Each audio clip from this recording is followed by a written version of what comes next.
वो 2 दिन के आंदोलन में कुछ मिलता था। अभी जो है हरियाणा के हमारे मजदूरों ने सीटू के लाल झंडा लेके वो जितने भी लंबे चले वो लेके ही उठा है और ये पूरे देश के मजदूरों को इसका हौसला बढ़ाया है। चाहे हमारी आंगनबाड़ी की 4 महीने का हड़ताल हो, चाहे हमारी आशाओं का 73 दिन के हड़ताल हो, हमारे ग्रामीण सफाई कर्मचारियों का भी चलने वाले हड़ताल हो, ग्रामीण चौकीदारों का हो, और जो सारे जो हमारी निर्माण मजदूरों का, ये सभी ने अपने जो छाप है पूरे भारत के मजदूर आंदोलन में छोड़ा है। इसके लिए आप लोग खुद को भी बधाई दे, आपका हमारी तरफ से भी बधाई। साथियों, अभी बात यही है कि हमने ये 3 साल का जो हम समीक्षा करेंगे, तो बात ये है कि उसने हमारी जो वर्ग दुश्मन ने क्या किया और हमने क्या किया, ये दोनों की समीक्षा है। और जो हमारे ऊपर में जो हमले, हर तरफ की हमले साथियों ने बताया, विस्तारित बोलने की कोई जरूरत नहीं है। एक मजदूर की जिंदगी में उसका बच्चे की पढ़ाई को लेके, उसकी कोई माँ बाप की जो इलाज को लेके, हमारे जो काम की जगह में न्यूनतम वेतन, कहाँ वेतन ही नहीं बोलते हैं, जो यहाँ पे जो बैठे हैं सारे साथियों को जो मिलता है उसको तो वेतन ही नहीं बोल रहे हैं। तो और महंगाई भत्ता का तो सोचना ही नहीं, और बुढ़ापा पेंशन नहीं किसी का। और अगर किसी को कोई राजनीतिक दल को चुनाव जीतना है, उसके पहले कोई प्राइम मिनिस्टर मुख्यमंत्री वाला योजना आता है, 6 महीने के बाद में उसका पैसा खाते में आते भी नहीं है, ये वाले।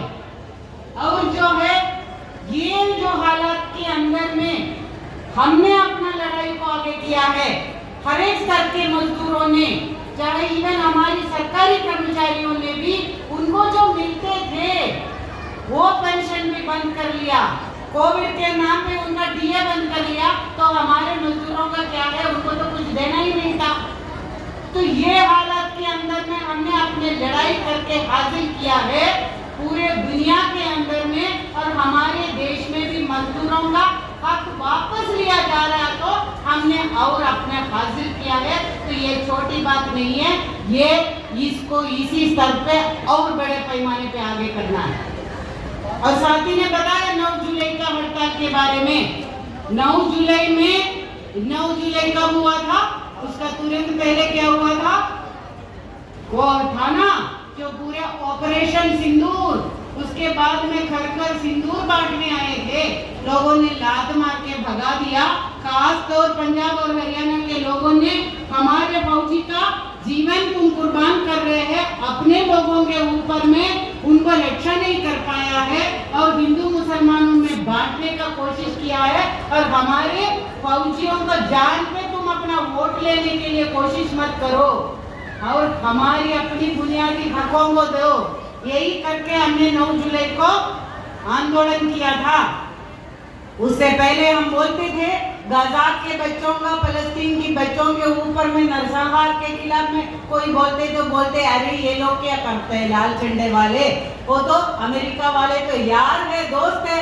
लेकिन अभी कोई बोल सकते हैं, कोई भाजपा वाले भी ये जो हवन कर रहे थे ना, जो ट्रम्प को जिताने के लिए, आपको याद होगा अमेरिका में ट्रम्प चुनाव लड़ रहे थे, तो भाजपा वाले हवन कर रहे थे कि ट्रम्प को जिताने का, और ये गुजरात में नाटक कर रहे थे और अमेरिका में जाके वोट लेने के लिए कोशिश किया था। अभी क्या बोल रहे थे, हमारे बच्चों को, हमारे काम करने वाले को हवाई जहाज में हथकड़ी पहना के वापस भेजा है, घुसपैठी बोल के। तो शर्म की बात है कि उसने निंदा भी नहीं किया है। ऐसे सरकार है यहाँ पे। और अभी भी क्या है, साथी ने जो बोला है ना, ये जो टैक्स के तारीफ के नाम पे क्या है, हमारे देश में हम हरियाणा वाले, पंजाब वाले दूध पैदा करते हैं, हम सारे तो अपने घरों में हैं, हमारी जो तनख्वाह कुछ काम में नहीं आता है, उसी से तो कुछ पेट नहीं भरते, बच्चों को पढ़ा नहीं सकते हैं। तो सभी के घरों में होगा, भैंस होगा, दूध देके जिंदा बचता है। तो अभी वो दूध के ऊपर में विवाद किया है, वो इंग्लैंड के साथ में भी एग्रीमेंट कर लिया कि वहां से दूध आएगा 35 रुपए किलो में। और वो तो लेकिन आम जनता को 35 रुपए में नहीं मिलेगा, वो तो 100 से 150 हो जाएगा।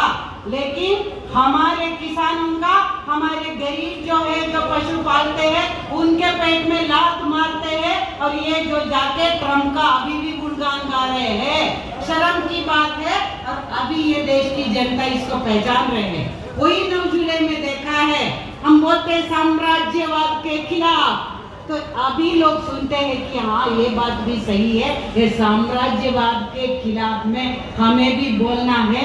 अमेरिका जाति कर रहे तो उसके खिलाफ में बोलना है। ये आज की स्थिति हमने पैदा किया है साथियों।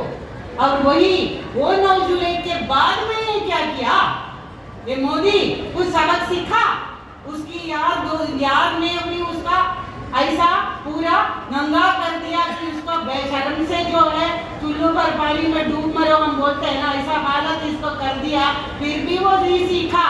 उसके बाद में बहुत सारे ऐसी नीति चला रहे हैं। वो नीति अभी एक तो बिजली का बिल लेके आया दोबारा। हमारे किसानों से बोला था कि आप स्मार्ट मीटर और बिजली का निजीकरण नहीं करेंगे, कोई कानून लेके आएंगे तो आपसे पहले बात करेंगे। वो किसान आंदोलन ने बोला था, अभी लेके आ गया। बिजली में जो हम लोग बिजली में अभी गर्मी में पंखा भी नहीं चला पाएंगे, क्योंकि शाम के जो रात को जब आप सोने जाओगे तब पंखा चलाओगे तो आपका डबल पैसा खर्चा होगा।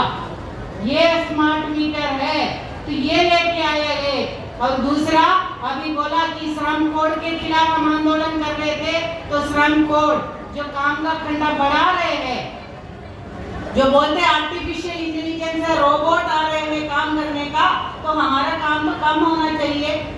हमारा तो टाइम ज्यादा मिलना चाहिए कि हमें आराम करने का, लेकिन हमारा काम का घंटा बढ़ा रहे हैं। हमारे बेरोजगारों को नौकरी नहीं दे रहे हैं, लेकिन हमारे काम जो काम में जितने लोग हैं उसका काम का घंटा बढ़ा रहे हैं। वो श्रम कोड के खिलाफ हमने लड़के अभी तक रोक के रखा है, तो वो राज्य सरकारों के जरिए वो करवा रहे हैं। न्यूनतम वेतन लागू नहीं कर रहे, जिसके ऊपर न्यूनतम वेतन है वही खत्म कर रहे हैं। अभी जो साथी बोला है कि यहाँ पे न्यूनतम वेतन 10 साल से लागू नहीं है, अभी बढ़ाया नहीं है 10 साल से, तो अभी हम लोगों का लड़ाई के लिए उसका बोर्ड का गठन कर लिया। तब तक तो वो कानून लेके आएगा तो वो लागू भी नहीं करवाना है। ये हम लोगों ने जो लड़ाई कर रही है, तो अभी श्रम नीति लेके आया। श्रम नीति लेके आया कि उसके अंदर में उसने बताया कि हम मनुस्मृति के आधार पे ये श्रम नीति चलाएंगे।